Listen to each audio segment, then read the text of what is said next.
Programação para toda a família, diversão, cultura, informação culinária e muito mais. Acesse pelo YouTube e Facebook.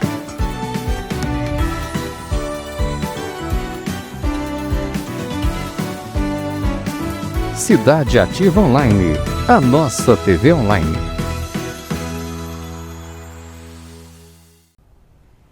Muito boa noite a todos que nos seguem, que nos assistem, sob o patrocínio da RB Marketing Jurídico e Político. Está no ar mais um programa Direito do Povo. Eu queria iniciar o programa de hoje respondendo a pergunta da dona Isilda, que questionou no finalzinho do programa passado e não deu tempo da gente responder no ar. A dúvida da dona Isilda é a seguinte: ela foi casada, ou melhor, ela teve uma união estável com o ex-marido, enfim, tem 2 filhos, e eles se separaram. O marido, por razões de trabalho, foi morar em outro estado. Paga pensão, tudo certinho e tal. E ela estava perguntando no programa passado se ela precisa obter na justiça a guarda dos seus filhos, que são menores de idade. Crianças mesmo. Um filho tem 2 anos, o outro tem 6 anos. E ela estava perguntando se ela precisaria tirar a guarda, porque falam para ela que ela precisaria ir num juiz. A história dela é bem essa, quer dizer, eu precisaria ir num juiz pedir a guarda dos meus filhos. Olha, dona Isilda, vai depender se a senhora pretende viajar para fora do estado ou para fora do país, ou viajar de avião. Se a senhora tem alguma pretensão desse tipo. Se a senhora, por exemplo, for viajar de avião, certamente, antes do embarque, vão perguntar se a senhora tem a guarda das crianças. Por quê? Porque, em regra, as crianças não podem viajar sem a anuência do pai, para fora do país, por exemplo, né? Agora, muito raramente vão te pedir a guarda, basta que a senhora tenha na bolsa, ou quando for viajar, ou quando estiver se locomovendo com seus filhos, coloca na bolsa uma cópia, pode ser dessas cópias reduzidas, desde que autenticada aí por um cartório, né? Da certidão de nascimento dos seus filhos, provando que a senhora é mãe deles, né? Ou providencia, é gratuito, inclusive, no poupa-tempo do seu município, providencia a identidade deles, um RG dos seus 2 filhos, porque lá certamente vai constar o nome do pai e da mãe. Então, se a senhora apresentar os documentos deles, mais os documentos da senhora, fica fácil de constatar que a senhora é mãe. E ninguém vai te pedir a guarda, tá certo? A escola não vai, hospital não vai, enfim, essas coisas. Só para casos extremos é que vão pedir a guarda para a senhora. Então, se eu fosse a senhora que não tenha a pretensão ou o planejamento de viajar para fora do país, eu não me preocuparia em obter a guarda dos seus filhos na justiça, não, viu? Não vou dizer que a senhora vai perder tempo, mas não há necessidade. Isso que falam, e falam mesmo, né? Não, precisa ter a guarda, porque a senhora corre risco, a polícia pode pegar, levar seus filhos, te prender e tal. Não é assim não, viu, dona Isilda? Não é por aí, tá bom? Espero ter esclarecido a sua dúvida. E como está aí na tela de vocês, que vocês estão vendo, envie suas dúvidas para o nosso programa, tá certo? Ou caso tenha uma pergunta que não queira que seja respondida no ar, mande um texto via WhatsApp para o telefone que está aí na tela, tá certo? E para que a gente possa, então, esclarecer as dúvidas, tá bom? É isso. Também na tela de vocês está o telefone do WhatsApp comercial do meu escritório, que é 98951-2198. Pelo WhatsApp, eu certamente esclarecerei as dúvidas de vocês que vocês não queiram fazer aqui ao vivo, tá bom? Uma outra questão que foi enviada para a gente, que também não deu tempo de responder no programa passado, foi a dúvida do seu Sebastião. Enfim, a história dele é um pouquinho complicada em detalhes, mas é assim, ele tem um terreno que ele comprou de uma imobiliária na periferia de uma cidade aqui da Grande São Paulo. Ele comprou um terreno com um contrato de compra e venda da imobiliária. A imobiliária vendeu com prestações de 36 parcelas. Ele comprou, estava dentro das suas possibilidades, e ele então ali construiu a sua casa, então com muita dificuldade, construiu uma casinha para ele e a família morarem, e terminou de pagar a imobiliária. Depois que ele terminou de pagar a imobiliária, ele foi na imobiliária e pediu a escritura da casa que ele tinha comprado. E no contrato de compra e venda tinha uma promessa da imobiliária dizendo que assim que ele quitasse totalmente a dívida do imóvel, do terreno que ele tinha comprado, que a imobiliária se obrigaria a outorgar a escritura para ele. Nada disso foi feito. Ele foi procurar a imobiliária disse que desconhecia o contrato, que tinha dado problema na documentação, que o dono da imobiliária era um dono antigo, que vendeu para ele, que agora o dono da imobiliária era outro, enfim, aquelas histórias todas que todos vocês conhecem, tá certo? E ele pergunta então o que ele precisaria fazer. Muito bem. Seu Sebastião, precisa saber qual o tamanho do seu terreno, isso é a primeira coisa. Cada município tem uma regra na lei de zoneamento, mas em geral, nesse tipo de caso, o que acontece muito é que esses terrenos são vendidos até abaixo da metragem mínima permitida pela prefeitura. Então são terrenos, em geral, de 5 por 25, o padrão municipal, em regra, é 10 por 30, ou seja, 300 metros, tá certo? É o terreno mínimo. Há municípios que baixaram isso para 250 metros quadrados, mas há muitas imobiliárias aí vendendo terreno de 125 metros quadrados. Isso foge do padrão até municipal. Mas o que acontece? Assim como o senhor, outros compraram. Assim como o senhor, quase todos edificaram, isto é, construíram as suas casas. Na verdade, esse loteamento que é ainda irregular até hoje, virou um núcleo urbano, ou seja, uma região urbana consolidada, que a gente chama de zona urbana consolidada.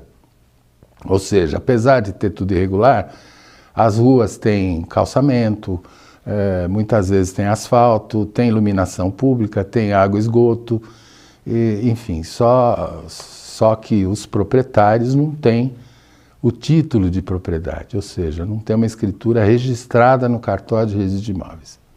Muito bem, São Sebastião, só pode percorrer dois caminhos. Um deles é administrativo.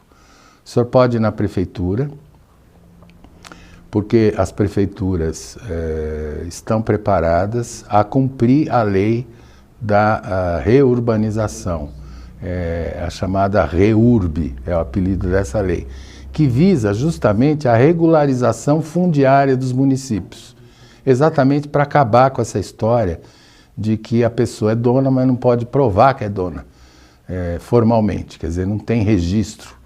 E lembrem-se, quem não registra não é dono, assim como estão nas plaquinhas dos cartórios de registro de imóveis, né? Então o senhor pode ir na prefeitura, requerer a regularização, um processo de regularização fundiária na prefeitura, para que a prefeitura emita a legitimação da posse do senhor. ou a legitimação fundiária do imóvel do senhor. De posse desse documento, o senhor pode tranquilamente se dirigir ao cartório de registro de imóveis e registrar a sua propriedade, definitivamente como sua, tá certo? E, evidentemente, depois de ter um registro no cartório, a propriedade tende a valorizar pelo menos 100%, ou seja, o senhor vai ter um imóvel com o dobro do valor que ele tinha antes de ter registro. E aí vai acabar essa história de fazer um contrato de compra e venda. Contrato guardado em gaveta, com assinatura, ainda que tenha firma reconhecida, enfim, é um papel, né? Enquanto que um registro no cartório de registro de imóveis é um registro que você pode tirar a certidão lá a todo momento. Mesmo que perca o seu documento, vai lá, o cartório tem. Tá certo? Espero ter esclarecido o senhor, seu Sebastião. Índia procura Aline. Boa noite. Boa noite, Índia. Boa noite mesmo. Já não é a primeira vez que eu vejo o teu nome aqui. Muito obrigado. Mário Barros. Boa noite, senhor Dr. Paulo Bonadiz. Como está? Abraços. Estou muito bem, Barros. Agora melhor que você lembrou da gente e mandou aí o seu boa noite. Tá bom? Hã? De Angola. Ah, Mário Barros, de Angola. É verdade. Mário Barros é aí, como eu disse no programa passado, uma figura muito importante lá em Angola. Muito importante. Faz parte da política, da direção do país. É um empresário bastante famoso e muito competente, pelo que eu soube. Beijos de Paulo. Não perco uma só programação. Em Budas Artes. Débora Costa. Obrigado, Débora. Espero que você continue nos assistindo. Espero estar esclarecendo as dúvidas de todos que nos procuram a contento. Muito obrigado pela sua presença no nosso programa, viu, Débora? Também não é a primeira vez. Obrigado aí pela lembrança. Ótima noite, Dr. Paulo. Parabéns pela programação. O que é preciso para conseguir o uso capião do terreno? Olha, seu Bruno, o uso capião de um terreno é um processo judicial. Ele tem alguns requisitos. Se o seu terreno tiver determinadas características, como metragem pequena, como ser de um centro urbano consolidado, fazer parte da zona urbana do município, e tiver até, se não me falha a memória, 250 metros quadrados, o senhor tem que esperar 5 anos de posse e requerer o uso capião urbano. Então, o senhor só precisa provar que está no imóvel, na posse do imóvel, de forma mansa e pacífica, ou seja, sem discutir a posse com ninguém, tá certo? Que a posse do senhor é justa, então seria bom que o senhor tivesse um contrato de compra e venda, a exemplo dos contratos de compra e venda que eu estava falando agora há pouco, e que esteja no imóvel por 5 anos ininterrupto, tá certo? O senhor vai precisar fazer um croquis desse terreno, não precisa ser por engenheiro, a lei permite que se faça um croquis simples, então o senhor vai desenhar, evidentemente pedir para alguém que seja técnico fazer isso, desenhar o croquis do terreno e pelo menos a planta baixa do imóvel que o senhor construiu nesse terreno, tá certo? Também vai precisar de uma declaração de confrontante. O que é isso? Vai pedir uma declaração para os seus vizinhos do lado direito, do lado esquerdo e nos fundos, para que eles declarem que conhecem o senhor e que eles podem jurar, né, testemunhar que o senhor se encontra no imóvel por mais de 5 anos, na posse do imóvel, agindo como dono do imóvel, isto é, eles vão dizer, não, quem mora nessa casa é o seu Bruno e ele está lá há mais de 5 anos. Na verdade, em português é isso. Em juridiquês, a declaração é de outra forma. Vai juntar IPTU, se tiver, claro que tem, vai juntar IPTU, vai juntar um documento pessoal, né? Vai juntar a prova de que o senhor mora naquele endereço, uma conta de luz, uma conta de celular, encontrar um advogado, precisa ter advogado, processo de juízo capião, e ingressar na justiça com esse processo de uso capião urbano. É um processo tecnicamente complexo, não é todo advogado que faz. Pode usar a defensoria pública? Pode usar a defensoria pública, seu Bruno. Mas a defensoria pública muitas vezes encontra advogados que não conhecem com profundidade esse tipo de processo, que é um processo muito técnico. Não é simples, é um processo que costuma demorar aí no mínimo 2 anos de andamento, mas com certeza o juiz declara ao senhor qual é o resultado desse processo.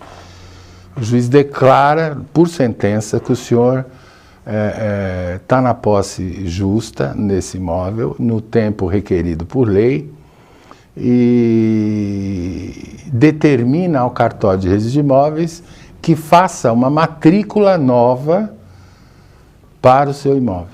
É o que a gente chama tecnicamente de aquisição originária da propriedade. Para o território nacional, perante a União Brasileira, o senhor será o primeiro e único proprietário daquele pedaço de chão do solo brasileiro.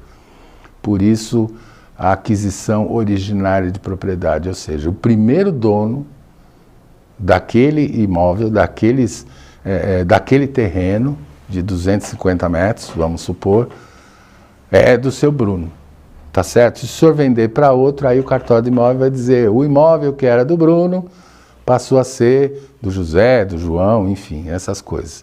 É um processo bastante complexo. Eu indicaria ao senhor que procure um advogado da sua confiança ou nos procure, tá certo? Manda o WhatsApp aí para o meu escritório que eu vou indicar alguma coisa para o senhor, tá bom? Valdir Soledade, boa noite. Boa noite, Valdir. Muito obrigado aí pela sua presença mais uma vez nos assistindo.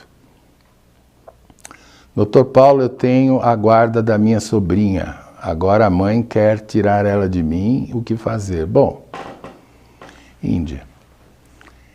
Se a senhora tem a guarda da sobrinha, precisa ver a que título o juiz deu a guarda da sua sobrinha para a senhora. Pode ser uma guarda provisória, pode ser uma guarda definitiva. De qualquer forma, se a senhora tem a guarda da sua sobrinha, significa que ou a mãe não tinha qualquer condição de cuidar da sua filha, e por isso a guarda ficou com a senhora, ou a mãe, enfim, estava doente, e qualquer coisa do gênero. Não é bem assim. A mãe, não, devolve que a filha é minha. Não é assim. A mãe vai ter que ir na justiça, pedir ao juiz que quer a filha de volta, que quer a guarda da sua filha de volta, e justificar por que não tinha a guarda dela antes e por que quer a guarda dela agora. E tem que provar, entre outras coisas, que tem condições de criar a filha, que tem condições de promover não só a subsistência da filha, mas ter onde morar, a filha teria onde estudar, enfim, qual o conforto e qual o amparo psicológico e familiar que a senhora pode dar, que ela pode dar para a filha atualmente. Não é fácil mudar a guarda, não. Ela vai ter que justificar bem. Tá certo? Então, a senhora fique tranquila, porque não é simples. E se ela for lá e dizer, não, eu quero, porque eu tenho direito, que eu sou a mãe, sem ordem do juiz, ela não pode pegar a sua sobrinha, tá bom? Se ela insistir, pode chamar a polícia.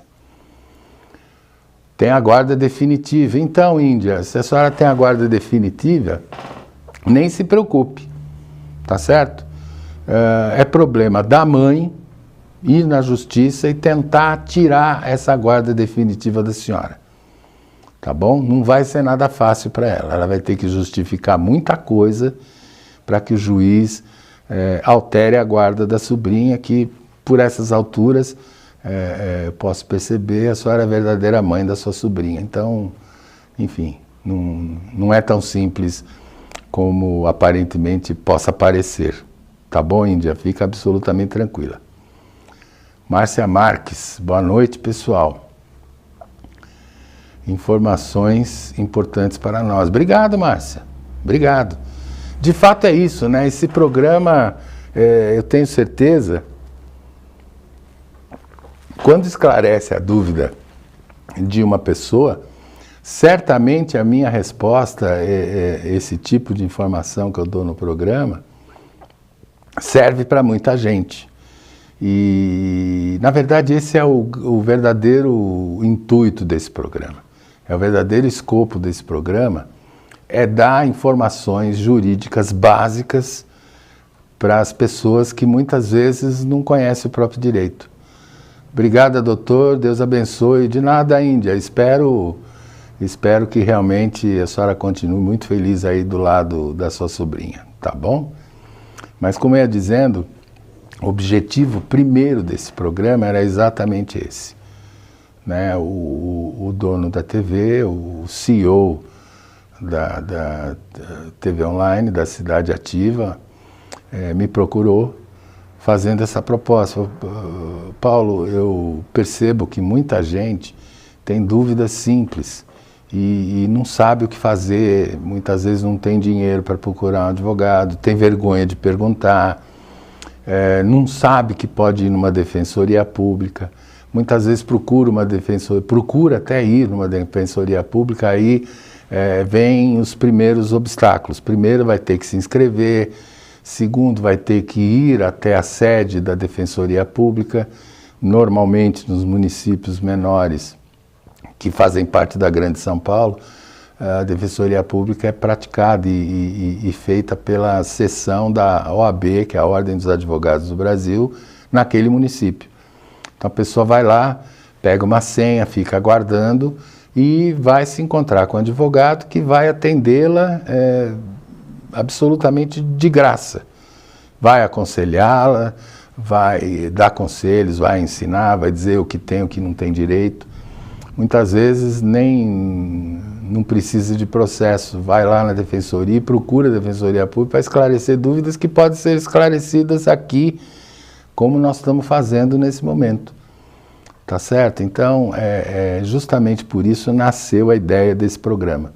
Esclarecer dúvidas mais simples, dúvidas relacionadas à família, são muitas as dúvidas, a vizinhança, de quem é o muro, para que serve a propriedade, para que serve saber quem é o dono do muro que separa duas propriedades, enfim, saber, por exemplo, se o vizinho pode construir um segundo andar com uma janela voltada diretamente para o seu quintal, ou manda abrir uma janela na propriedade dele que dá de frente para a janela do seu quarto. Esse tipo de coisa incomoda muita gente, parece brincadeira, mas não é não, viu? Não sei se vocês sabem, por exemplo, que eu já vi construções de prédios serem desaprovadas e serem embargadas porque retira todo o sol, né, da propriedade vizinha, por exemplo. Lúcia Muso, muito obrigado, Lúcia. Boa noite para você também. Abraço para a senhora. Muito obrigado por continuar assistindo o nosso programa, viu? Deus te abençoe. Toda semana é um recado aqui bastante carinhoso da dona Lúcia. Stephanie Pereira, boa noite, doutor Paulo. Estamos divulgando aqui em Portugal. Obrigado, Stephanie. Já te vi aqui no nosso programa algumas vezes, já. Muito obrigado mesmo pela presença, por estar nos assistindo. Gosto muito de Portugal, tenho amigos que são advogados aí em Portugal. Uma advogada parceira nossa aqui no Brasil, trabalha em Portugal, é advogada em Portugal e advogada aqui no Brasil. É bem legal saber que tem gente nos assistindo aí em Portugal. Dr. Paulo Bonadies, passando conhecimento que o povo precisa. Obrigado, Traves. Traves também é nosso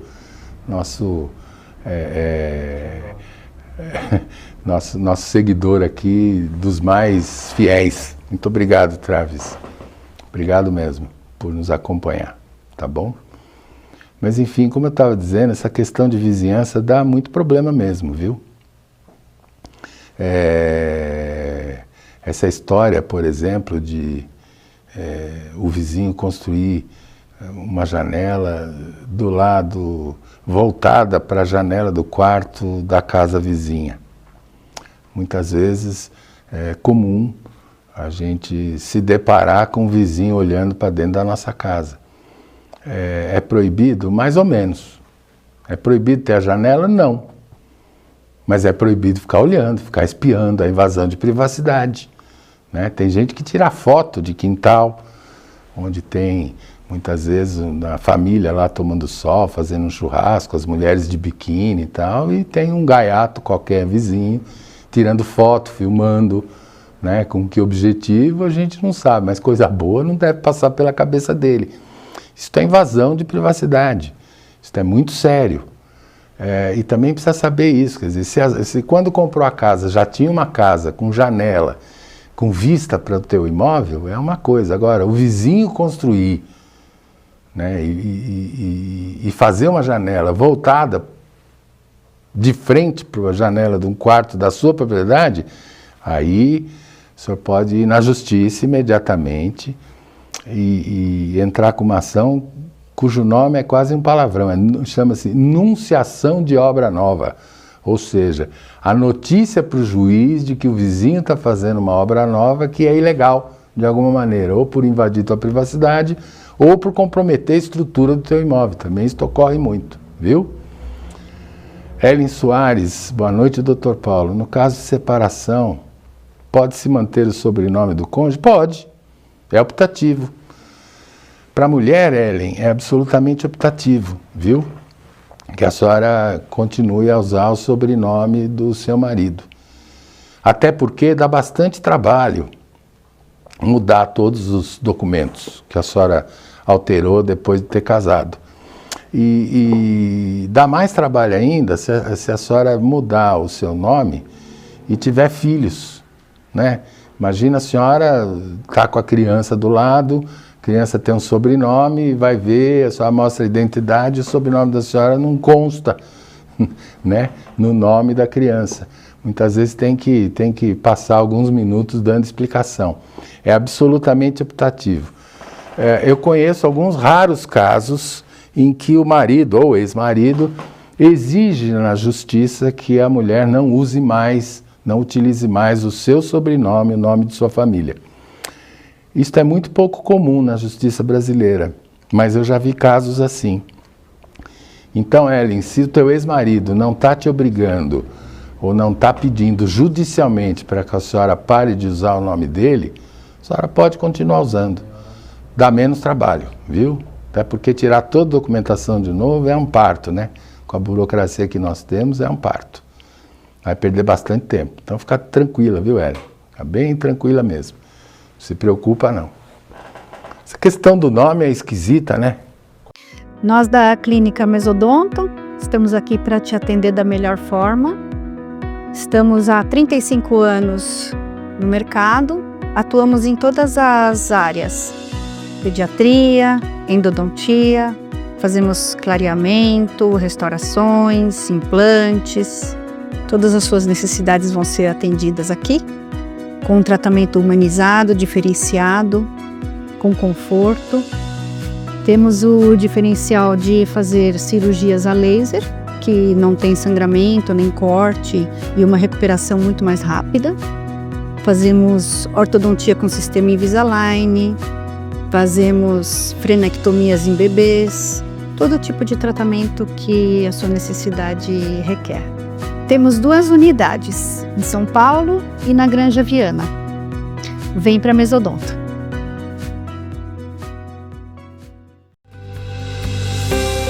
Em Moema, materiais para construção. Na Avenida Elias Yasbeck, número 1240, em Budas Artes Centro. Estamos aqui na Casa Elegância Imóveis com o melhor custo-benefício. Vem! A Learge possui vários planos para o seu bolso. Aqui você encontra a casa dos seus sonhos.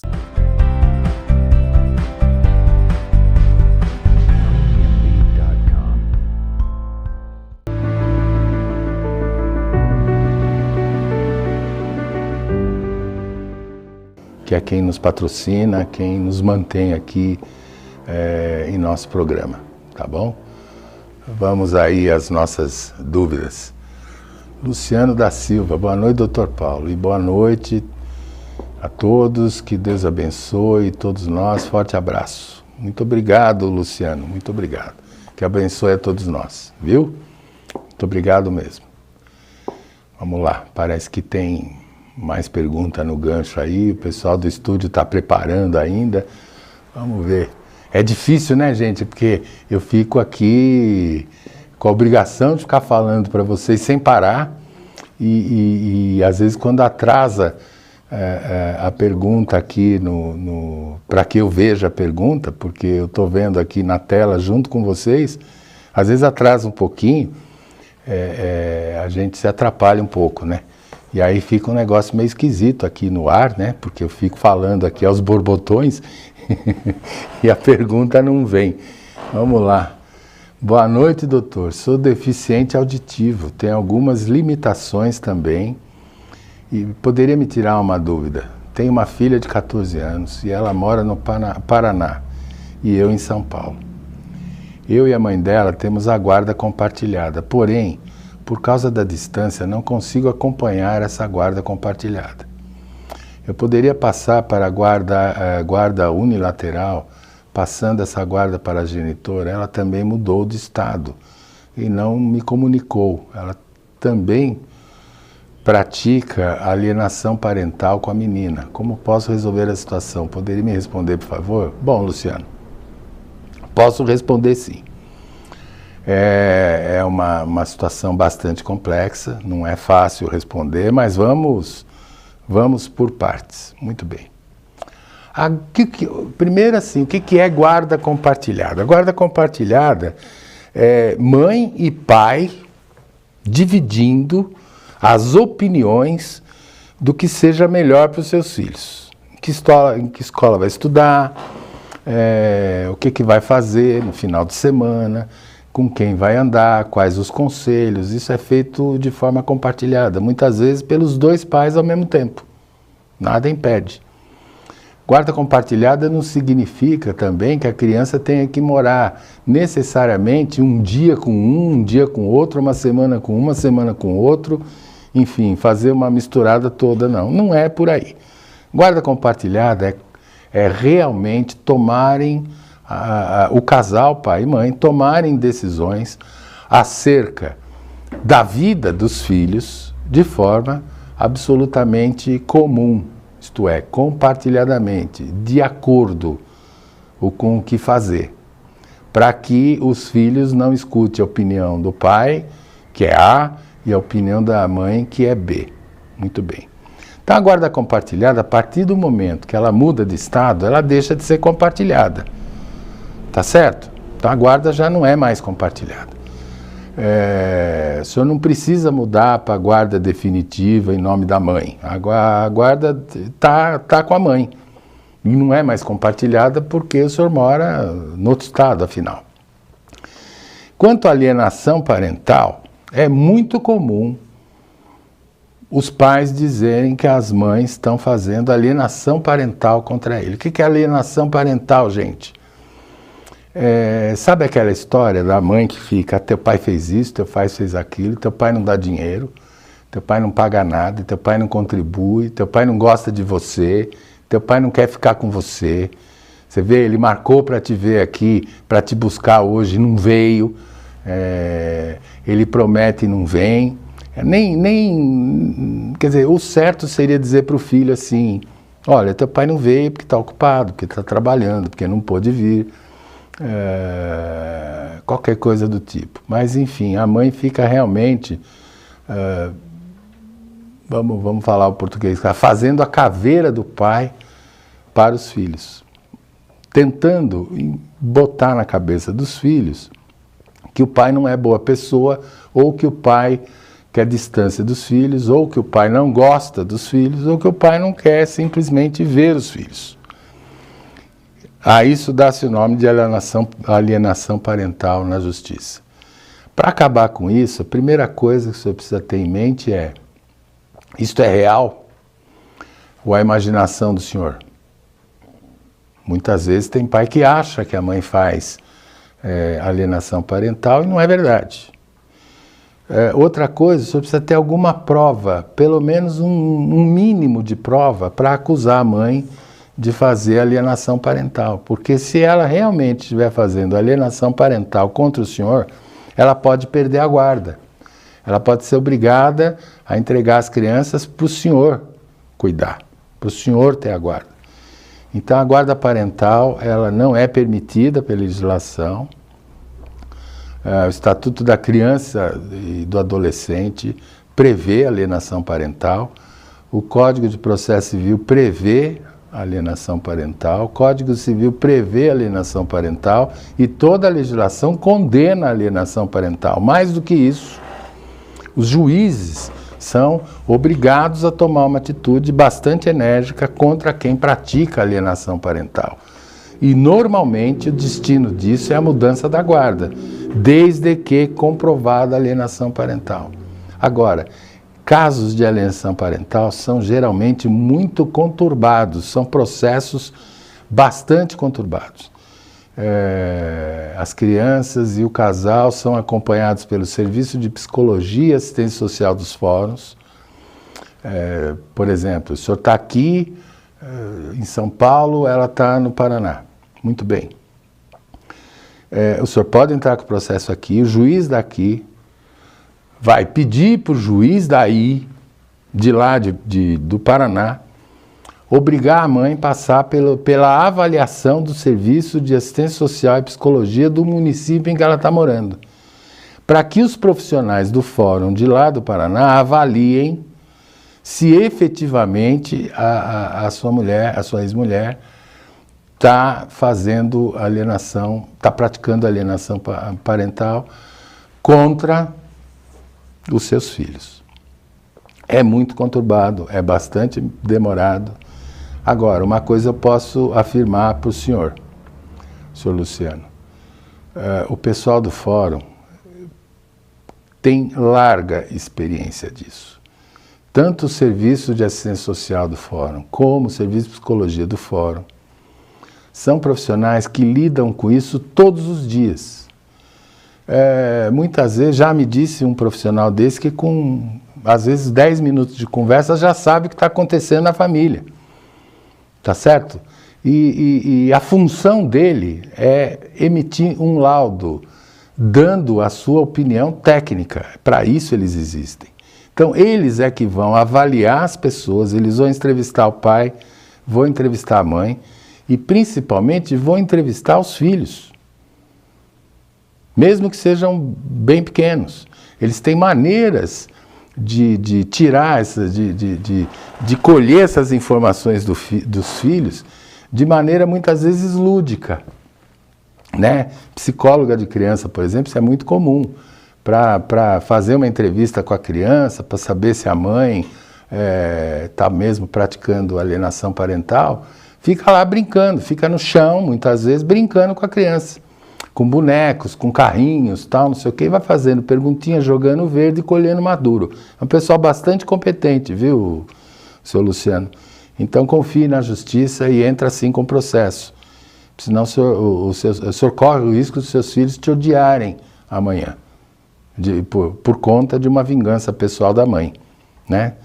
Toma essa atitude, procura, não deixa de procurar um advogado, contrate um advogado, para te acompanhar nesse processo. E vai ser bastante doloroso, viu? Mais ainda do que já está sendo com relação aos seus filhos. Tá bom? Grazi Estela, boa noite, doutor Paulo. Boa noite, Grazi. Sou divorciado e tenho 2 filhos. Um de 17 e outro de 9 anos. Tenho uma proposta de moradia e emprego em Portugal. Porém, meu ex-marido não quer assinar a liberação. Como posso proceder? Grazi, também é uma história bem conflituosa, são casos bastante conflituosos. Primeiro, vamos esclarecer uma coisa. A senhora tem uma proposta de moradia e emprego em Portugal, já é um grande passo. Segundo, a questão não é o que interessa mais à senhora, nem o que interessa mais ao seu marido ou ao pai das crianças. Muito bem. seu ex-marido, né? Desculpa. O que importa aí é o interesse da criança. O que vale é a soberania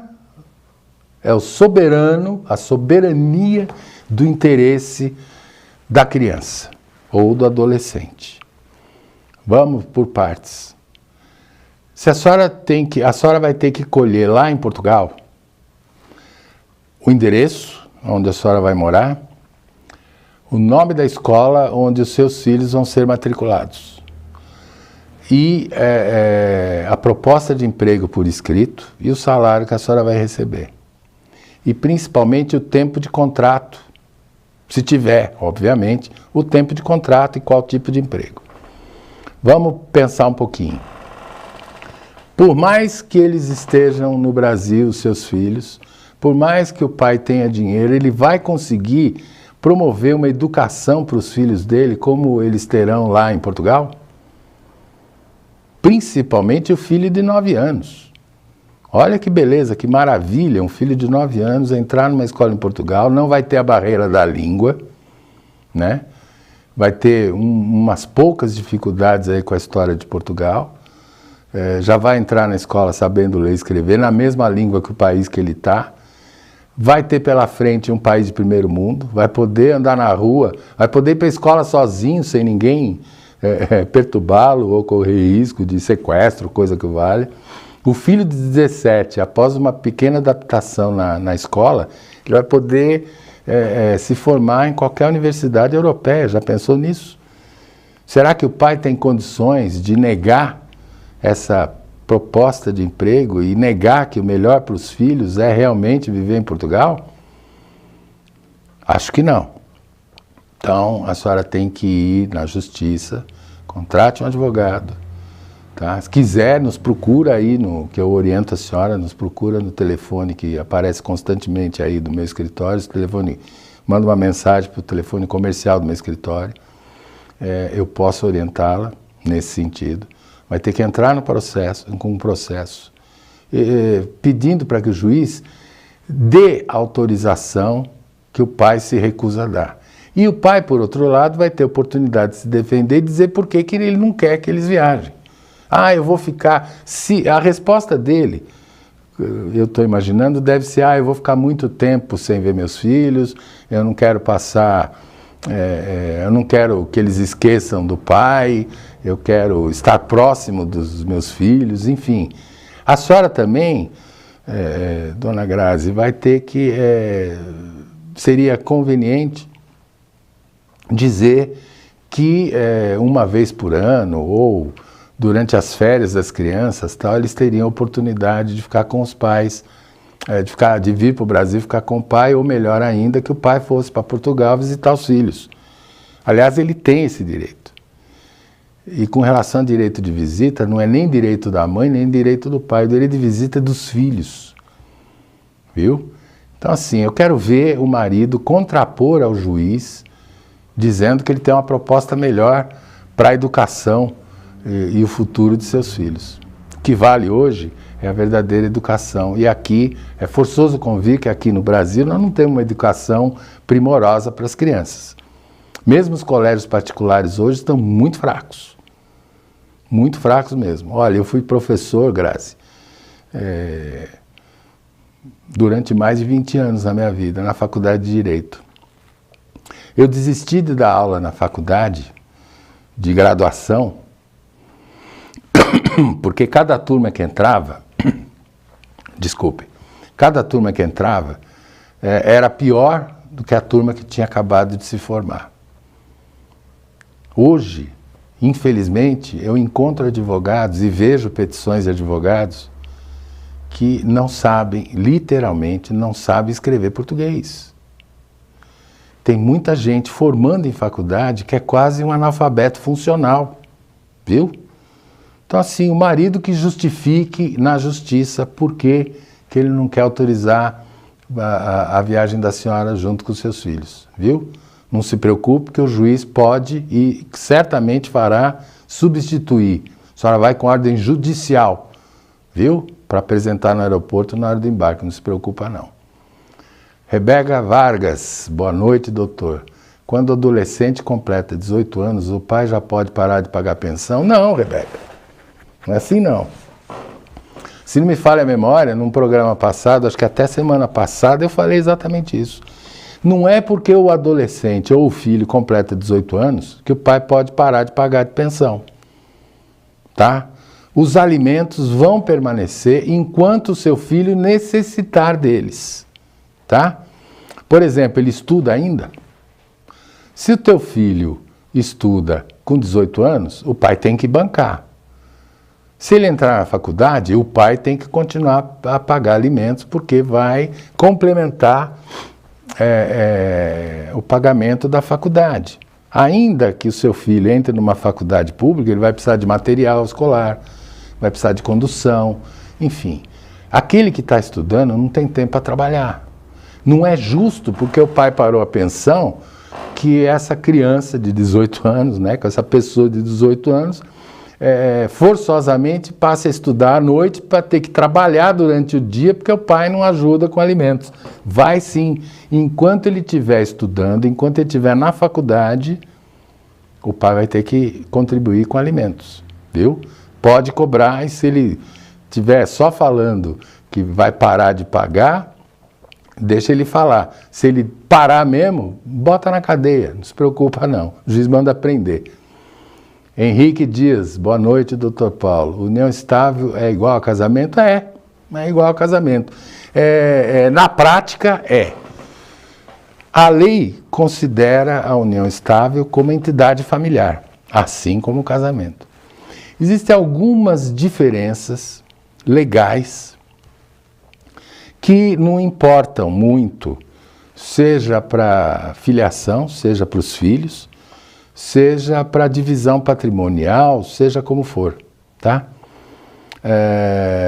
Funciona.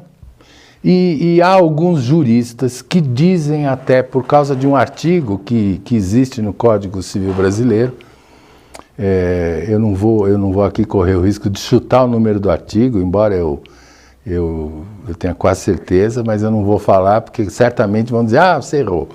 Então, para não chutar o número do artigo, mas tem um artigo do Código Civil Brasileiro que diz o seguinte, que a companheira, ao final da união estável, ela é meeira daquilo que o casal adquiriu durante a união estável e também herdeira. O que acontece? Por exemplo, o casal comprou essa xícara aqui, ó, durante o casamento. Vai se separar. Tá bom. Metade da xícara é do homem, metade da xícara é da mulher. Ele morreu. Então, a metade que era dele, porque metade já é da companheira. A metade que era dele vai para o inventário. Então, o que acontece? Por esse artigo do Código Civil Brasileiro, vai dizer que a companheira é herdeira também, além de ser meeira. Então, ela concorda. Então, 2 filhos, o que a metade dele, que deveria ser dividido em 2, vai passar a ser dividido em 3, porque ela vai ser herdeira também. Esse artigo, os tribunais estão dizendo que não vale mais. Mas por causa desse artigo, há juristas que entendem que a companheira eventualmente tem mais direito do que a própria esposa. É uma besteira isso, mas só para ilustrar que na prática, união estável e casamento é a mesma coisa. Nicole Garcia, boa noite. É um imenso prazer estar assistindo pela primeira vez esse programa tão essencial. Gosto muito de aprender sobre direito. Obrigado, Nicole. Muito obrigado. Espero que você, se não for estudante de direito, que pense aí em fazer uma faculdade de direito. De fato, é uma ciência muito bonita. Das ciências humanas que eu conheço, a ciência do direito é uma das mais bonitas. Doutora Ana Paula Bá, eu estou chamando de doutora porque conheço, uma excelente advogada, parceira nossa, sócia nossa, especializadíssima em cidadania, viu? Quem estiver pensando aí em ser cidadão português, italiano, alemão, húngaro, fala aí com a doutora Ana Paula Bá, que ela é especializada no assunto. Doutor Paulo, boa noite. Fale sobre pedido de exoneração de alimentos para os filhos. Há requisitos? Quando o alimentado trabalha, estuda, casou, tem filhos, bom, muito bem, é muita coisa, né? Obrigado pela pergunta, viu? Lá vai, tá querendo me dar trabalho aqui. Provavelmente ela está cuidando de algum caso que tem isso e está aproveitando esse programa aqui para começar a me pedir conselho jurídico aí enfim, depois a gente racha esses honorários aí, tá bom, doutora Ana? Mas assim, pedido de exoneração de alimentos para os filhos. Muitas vezes ocorre que o pai perde emprego, ou o pai tinha um padrão de vida monetário muito alto. Digamos, ele era, sei lá, diretor de uma multinacional e hoje ele é diretor de uma empresa nacional meio capenga aí e tal, enfim, ele tinha um padrão de vida A, passou a ter um padrão de vida B ou C, coisas assim. Normalmente, o que ele costumava pagar de alimentos, é comum os juízes fixarem 30% dos rendimentos do pai, a verba alimentar na razão de 30% do salário, enfim, dos rendimentos do alimentante. Mas a situação dele mudou, isto é, o dinheiro que dava para ele alimentar o filho e sobrava bastante para ele, hoje não dá mais. Então tem que reajustar a pensão. Em determinados casos, dependendo do alimentado, por exemplo, o alimentado parou a faculdade, ou já se formou, ou largou a faculdade, o alimentado largou a faculdade e está trabalhando, né? O pai pode dizer, mas para que eu vou ficar alimentando um filho que largou a escola, ou que já se formou, entendeu? Ou que está trabalhando, ou seja, ele não precisa mais dos alimentos. Por que eu tenho que me desfazer de 30% dos meus rendimentos para dar na mão de um filho que, enfim, ou o contrário, quer dizer, o filho larga a faculdade, não trabalha, fica só por conta dos alimentos, fica bebendo, dando trabalho, enfim, esse tipo de coisa. O pai, quando tem justificativa, seja porque não tem mais dinheiro, comprovadamente perdeu emprego, está na miséria, sei lá, seja porque o filho não necessita mais dos alimentos, ele pode entrar na justiça com uma ação chamada de ação de exoneração de alimentos, tá certo? Quais os requisitos? A mudança da situação pessoal do filho, como aquela que a gente estava falando, maioridade, término da faculdade, emprego, coisas assim, ou a mudança financeira da situação do alimentante, tá certo? E a lei prevê isso. Os alimentos nunca são definitivos, não é? Se o pai prometeu para o filho uma pensão alimentícia, digamos, de R$5.000, vai ser para o resto da vida? Não. Vai ser até que ele tenha condições de pagar esses 5.000, ou até que o filho não necessite mais desses 5.000. Daí porque ele pode exonerar-se, né, dos alimentos. Jaqueline Gomes. Olá, boa noite, doutor Paulo. Ótimo programa. Abraços. Abraço para você, Jaqueline. Muito obrigado aí pela sua audiência, por estar assistindo o nosso programa. Toda semana manda aí um recadinho. Muito obrigado, viu? Como eu disse na semana passada, estou com saudades suas e de seus filhos. Tá bom? Prazer em vê-la. Eu que agradeço muito a sua presença. JJ, boa noite. Fui casado e na separação não teve separação de bens.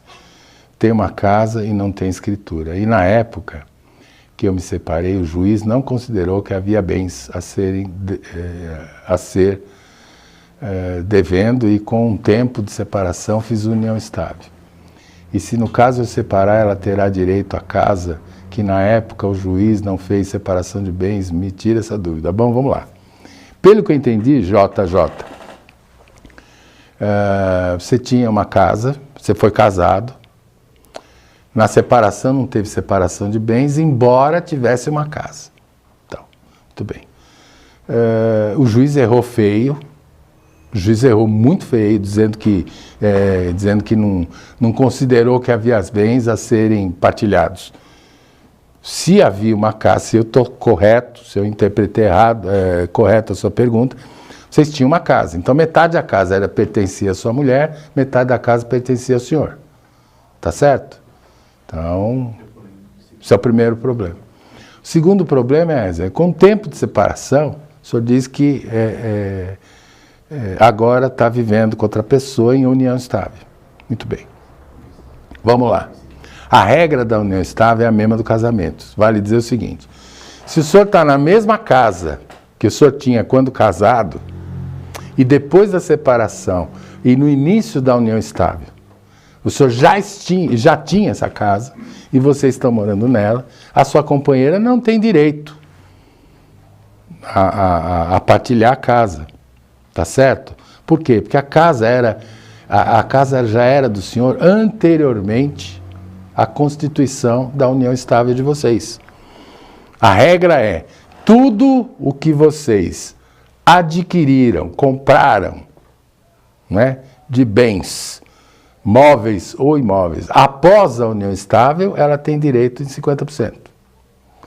O que o senhor já tinha antes da união estável, ela não tem nenhum direito.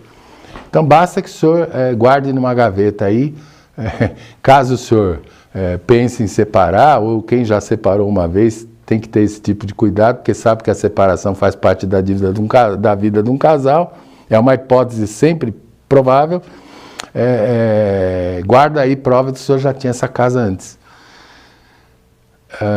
Não estou vivendo com a mesma pessoa que eu me separei, isso eu entendi. O senhor está em outra relação, em união estável, tá certo? É por isso que eu estou dizendo, guarda com o senhor provas de que o senhor já tinha a casa onde está vivendo com ela quando começou essa relação. Tá? Ela não vai ter direito não, se o imóvel já era seu. Tá bom, Jota? Espero ter te esclarecido. Né? Se eu entendi certo. Obrigado pelas orientações, Deus te abençoe. Obrigado você, Luciano, por estar nos assistindo e por estar nos questionando. Gente, deu nosso horário, são quase 8 horas. Infelizmente hoje temos que nos despedir. As perguntas que Josefa Badu. Olá, boa noite a todos do programa Cidade Online. Obrigado, boa noite para o senhor também. Mas como eu ia dizendo, já deu nosso horário. Boa noite, parabéns. Muito informativo esse programa. Muito obrigado, Chiquinho de Alcântara, oficial. Parabéns você por estar nos assistindo e certamente o Chiquinho de Alcântara vai nos informar aqui de muitas coisas. É um cara que sabe bastante coisa. Estou vivendo com a mesma pessoa, com a ex. Bom, Jota, então você nem se separou, né? Porque mesmo depois da separação oficial, se vocês continuarem a viver juntos ou voltar a viver juntos, o casamento ainda existe, tá bom? E ela tem direito sim a 50%, tá bom? Porque já tinha antes, lá na primeira separação, essa sentença que o juiz deu pode ter certeza que ela pode ser anulada ou nem levada em consideração no caso de uma nova separação. Tá bom, JJ? Gente, boa noite. Nosso horário já deu, infelizmente. As perguntas que não foram respondidas agora, nesse programa, nós vamos anotar e no programa que vem eu já inicio respondendo as perguntas que, enfim, por falta de tempo não puderam ser respondidas. Tá bom, gente? Boa noite. Agradeço imensamente a audiência que vocês estão nos dando. Para vocês terem uma ideia, nós já ultrapassamos, imagina, não tem de que, JJ. Como eu ia dizendo aqui, para a informação de vocês e muito orgulho nosso, já ultrapassamos a casa de 1,5 milhão de pessoas assistindo o nosso programa. Isso nos enche de orgulho, nos enche de esperanças de que o objetivo desse programa, que é o de informar direitos básicos da população, que muitos desconhecem, vão sendo aos poucos esclarecidos. Espero estar contribuindo para isso, para a paz de vocês, para a tranquilidade de vocês, porque muitas vezes uma perguntinha que para a gente é muito simples responder, muitas vezes atormenta por demais a dívida de pessoas mais simples e menos informadas. Tá bom? Muito obrigado, doutora Ana. Sucesso para a senhora também. E muito obrigado pela audiência de todos. Muito obrigado e até a semana que vem. E não esqueçam, sob o patrocínio da RB Marketing Político, eu me despeço dizendo que quarta-feira que vem, com certeza, estaremos novamente juntos. Até lá, muito obrigado e boa noite a todos. Cidade Ativa Online, a nossa TV online.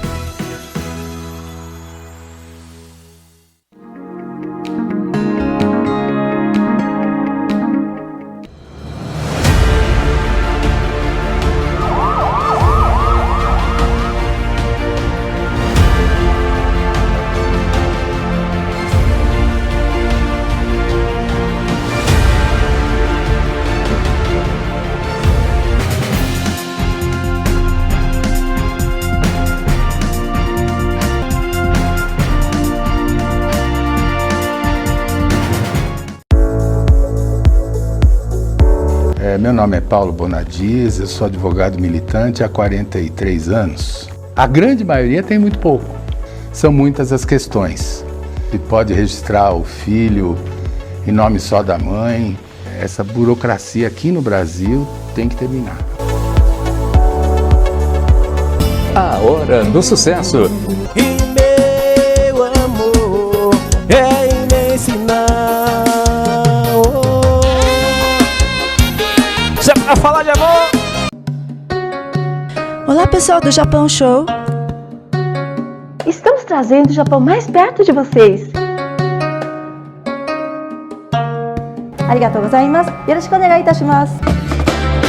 Então vem, eu tô apaixonado, eu tô desesperado, pensando em você.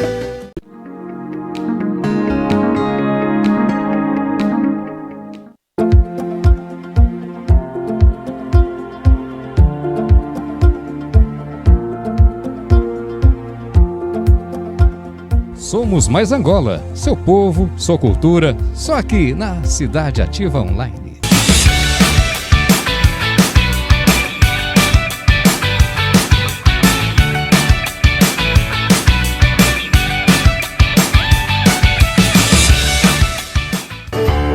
Well, it's the one to the preacher. Let me say hi do. Leave me. Eu agradeço mais uma vez essa oportunidade.